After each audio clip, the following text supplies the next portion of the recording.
৭ বছর আগে বিচ্ছেদ হয়েছে স্বামী স্ত্রীর, আলাদাভাবে জীবন সাজিয়েছেন দুজনে, কিন্তু তবুও মিলল না শান্তি। স্ত্রীর সাবেক স্বামী ও কন্যার হামলায় গুরুতর আহত হয়ে হাসপাতালে কাটাচ্ছেন সজীব নামের এক ব্যক্তি। কোথায় ঘটল এমন ঘটনা, বিস্তারিত দেখুন ডেস্ক রিপোর্টে।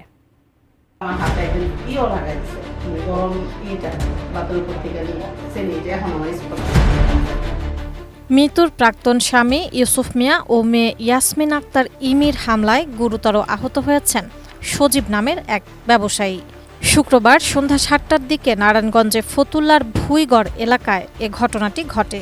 এ সময় ইউসুফ মিয়া ও ইমি সজীবের উপর চাপাতি ও চাকু নিয়ে হামলা চালিয়ে এলোপাথারি কুপিয়ে গুরুতর জখম করে। এক পর্যায়ে সজীবের চিৎকারে আশেপাশের লোকজন এগিয়ে এলে ইউসুফ ও ইমি পালিয়ে যান। পরে সজীবকে উদ্ধার করে স্থানীয় প্রো অ্যাক্টিভ মেডিকেল কলেজ হাসপাতালে নিয়ে গেলে কর্তব্যরত চিকিৎসক তাকে ঢাকা মেডিকেল কলেজে পাঠিয়ে দেন। বর্তমানে সজীব চিকিৎসাধীন রয়েছেন। তার মাথা সহ শরীরের বিভিন্ন জায়গা আঘাতপ্রাপ্ত হয়েছে এবং ১০০টিরও বেশি সেলাই দেওয়া হয়েছে। আহত সজীব সিদ্ধিরগঞ্জের গোদনাইল নয়াপাড়া এলাকার মৃত শামসুল হকের ছেলে। হামলাকারী ইউসুফ মিয়া জেলার সিদ্ধিরগঞ্জ থানার হাজীগঞ্জ পাঠানটুলি এলাকার প্রয়াত ইয়াসিন চেয়ারম্যানের ছেলে। বর্তমানে ভুইগড় এলাকার সর্দার বাড়িতে ভাড়া থাকেন। ইয়াসমিন আক্তার ইমি ইউসুফ মিয়া ও মিতুর মেয়ে। গত ৭ বছর আগে ইউসুফ মিয়া এবং মিতুর বিচ্ছেদ ঘটে। এরপর মিতু সজীবের সঙ্গে বিবাহ বন্ধনে আবদ্ধ হন। বর্তমানে তাদের সংসারে ৬ বছরের এক পুত্র সন্তান রয়েছে। ইসুফরে তালাক দেওয়ার পিছনে আমার অনেক কারণ। ও মূলত স্বামী হিসেবে কোনোদিনও ভালো ছিল না।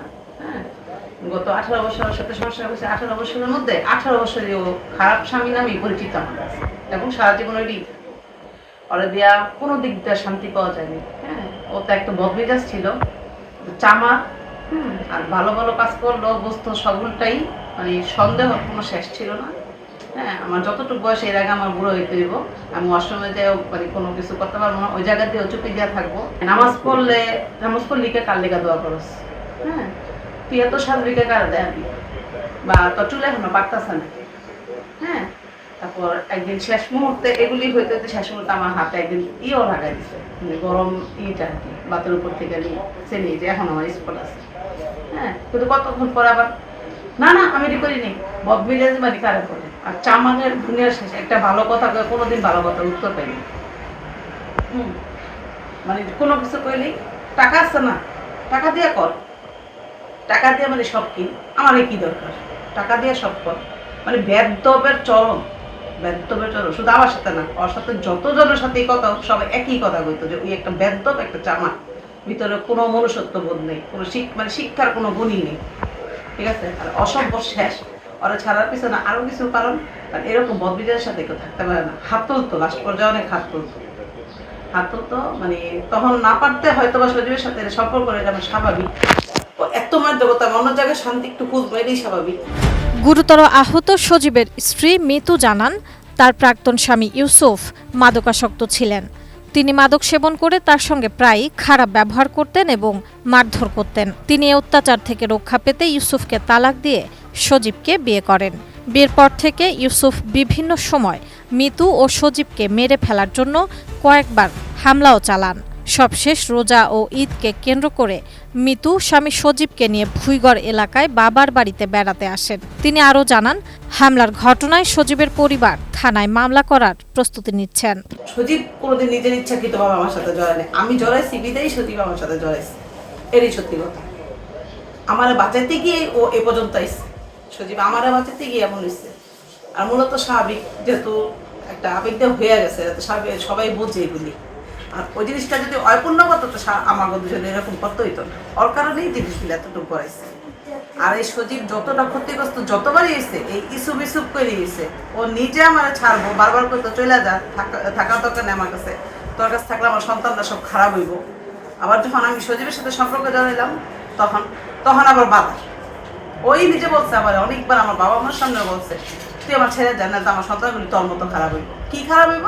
এই তোর মতো খারাপ হইব। আচ্ছা, কি খারাপ হইব দেখা, ওই রোধ হইতে পারে না কোনোদিন। টানা ৭মবারের মতো বেস্ট টিস্যু পেপার ব্র্যান্ড হিসেবে স্বীকৃতি পেয়েছে বসুন্ধরা টিস্যু। হাতে নাতে কিছু দেখাতে পারে। যখন আমি স্বাভাবিক ওর থেকে সরে গেছে সজীবের সম্পর্কে ধরাইলাম, তখন ও শুধু সজীবের দেখাইতো। তখন আমি নিজে স্বীকার করছি যে তোর থেকে দূর হইতে, তোর থেকে নিজের শান্তি দিতে আমি সজীবের কাছে যে জড়াইছি, আর আমার কারণেই সজীব আমার সাথে জড়াইছে, এটা সত্যি কথা। আমি সবসময় এটা করে আইছি। আর ওর কাছ থেকে দূর হওয়ার লিগে আমি সজীবের কাছে গেছি এবং ওরা সরাসরি আমি জানাই দিচ্ছি যে আমার ভালো লাগে, কিচ্ছু করার না, যেটা আমি তোর কাছ থেকে পেতাম ওগুলি সব আমি সজীবের কাছ থেকে পাই, কিচ্ছু করার নেই আমার, আমি বাধ্য। তারপর যখন লাস্টে আমি সজীবের কাছে চলে যাবো, আমি সবাই জানাইছিলাম, ফোন দিয়ে আমি নিজের থেকে সবাই জানাইছি আমি এমন একটা কিছু করবো যেটা দেখলে সবাই অবাক হয়ে যাবে, জীবনে করি নাই কিন্তু এমন একটা কিছু করবো। আর বাধ্য করলো অয় নিচে আমার, ওর মতো খারাপ মানুষের লোক আমি আর কাটাইতে পারতেছি না। আমি ভালো মানুষ দেখে মাত্র অবসর কাটাইছি।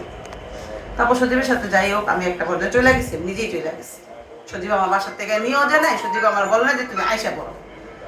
আমি প্রশ্ন করছি যে আমার কি তুমি নিবা, তো বাধ্যতামূলক আমার চাই, তো বলবো হ্যাঁ নিমু। সজীব বলছে কিচ্ছু আনবা না, তুমি এক কাপড়ে বাড়াই আইবা, তুমি কিচ্ছু নিবা না, আমার তোমার কোনো কিছুর লোভ নেই, তুমি আইবা, শুধু তুমি আইবা। এই কথাটা লাস্টের দিনও আমার বলছে। তো আমি নিজের থেকে বাড়াই গেছি, নিজের থেকে বাড়াই আমি নিজে কি সজীবের সাথে বিয়ের সাথে বিয়ে হওয়ার আগে বলে ডিভোর্স দিচ্ছি।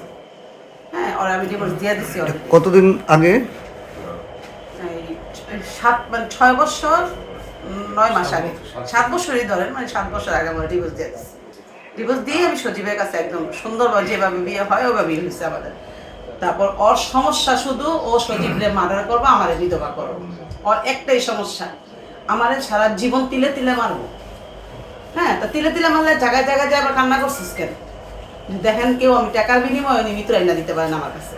হ্যাঁ, বিভিন্ন কবিরাজের কাছে যে ট্রাক সহ কিনা দিছে, আমার পরিবারের সবাই সাক্ষী, ওর ছেলে মেয়ে সব সাক্ষী, ট্রাক সহ কিনে দিছে, বিভিন্ন জায়গায় লাখ লাখ টাকা ভাঙছে। আমি তো খারাপ, তাহলে আমাদের সজীবের কাছ থেকে না লেগে এগুলি করছিস, তুই নিজে করছিস, তুই নিজে স্বীকারও করছিস, ঠিক আছে। আর ওর একটাই টার্গেট সজীবকে মার্ডার করবো, যেটা ওই আজকে পর্যন্ত গতকালকে এটা কইরা ছাড়লো, এবং ওই আসার আগে ফোনও দিছে ওর মেয়েরে দিয়া। এর আগে কি সজীব মানে সজীবের উপরে কি হামলা করছিল? 4বার হামলা করছে। একবার তো সিরিয়াস ভাবে হামলা করছে, 35 জন না 38 জন ছেলে দিয়া, সব ইয়াং বয়সের ছেলে। শুধু ওরা উঠতাছিল আর কইতাছিল, সজীবরে বলতাছিল কইতাছিল ইসুবে টাকা দিছে, ওরে পাইলে হাত পা গুলি ঘুরা করে ওর লাইফটা শেষ করতে হবে, দমটা শুধু থাকবে। এই ব্যাপারে কি থানায় কোনো অভিযোগ করা আছে? জিডি করা আছে। সম্ভবত জিডি বলে। এটা কতদিন আগে এটা?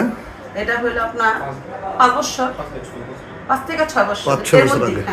এরপরে আর কোনো ঝামেলা করছে? কোনো ক্ষতি করি নাই। ওই একে একে 3বার আমার বাসায় যায় উঠছে, 2বার রাস্তার সামনে দাঁড়াইছে। সজীব কোনো দিন ওর কোনো একটা কাজ করে নাই, উল্টা ওর বাসায় না বসাইছে। তার মানে হলো ওই সূত্র রেশ ধরেই মানে গতকালকে যে হামলাটা হয়েছে। সূত্র রেশ, গতকালে হামলার মেইন কারণ হলো ওরা 2 জন, আমার মানে ইসুফের বড় মেয়ে আর মানে ইসুফ, শুধু সজীবরে মার্ডার করে। মানে ওই সূত্র ধরেই তো নাকি? ওই ঘটনাকে কেন্দ্র করেই চেয়ারম্যান মানে আমার বাবার বাসায় কেন উঠলো? উঠতে পারতো না, শুধু আমি উঠবো, মানে আমি স্বামী ছাড়া থাকবো সারা বছর, আমি স্বামী ছাড়া থাকবো, আমার স্বামী থাকবো এক বাসায়, আমি থাকবো এক বাসায়, আমার স্বামী এই বাসায় উঠতে পারতো না, উয়ে থাকবো, ওই তো ডিভোর্স দেওয়া স্বামী, উই আমার চোখের সামনে থাকবে। সুন্দর কথা, এক কথা। তার মানে ওই ঘটনার রেশ ধরেই গতকালকে সজীবের উপর হামলা চালাইছে। করার পিছে একটাই কারণ, সজীবরে মাইরা ফেলাইব। শুক্রবার সন্ধ্যা 7টার দিকে ইউসুফ ও ইমি মিতুর বাবার বাড়িতে এসে মিতু ও তার স্বামী সজীবকে অকথ্য ভাষায় গালিগালাজ করতে থাকেন। এক পর্যায়ে ইউসুফ তার কাছে থাকা ধারালো চাপাতি দিয়ে সজীবের মাথায় ও শরীরে কুপিয়ে গুরুতর জখম করেন এবং মেয়ে ইমির হাতে থাকা চাকু দিয়ে সজীবের শরীরের বিভিন্ন জায়গায় আঘাত করেন। সজীবের চিৎকারে আশেপাশের লোকজন এসে সজীবকে উদ্ধার করে স্থানীয় প্রোঅ্যাক্টিভ মেডিকেল কলেজ হাসপাতালে নিয়ে গেলে কর্তব্যরত চিকিৎসক তাকে ঢাকা মেডিকেল কলেজ হাসপাতালে, বর্তমানে সজীব চিকিৎসাধীন রয়েছেন। আমার বিয়ের পরে তখন থাকতাম গাজীপুরে থাকতাম, তখন ওই ও গাজীপুরের লোকেশনটা পাওয়ার পরে একবার আপনি গাজীপুর 2 থেকে 3বার অ্যাটাক করছে। তো প্রথমে করে একটা করতে কিন্তু ভদ্রলোকের মধ্যেই দেখা যায় ওনাদেরকে নিয়ে আমার ঘরের ভিতরে ঢুকা মোবাইল টোবাইলগুলো নিয়ে আমাদেরকে জিম্মি করা হয়েছে। জিম্মি করা ওই খুব জোরাজুরি করতেছে যে মৃত্যুরে নিয়ে সম্ভব, আমি এখানে থেকে যাবো, মৃত্যুরে নিয়ে এসব। Desk report, ATN news.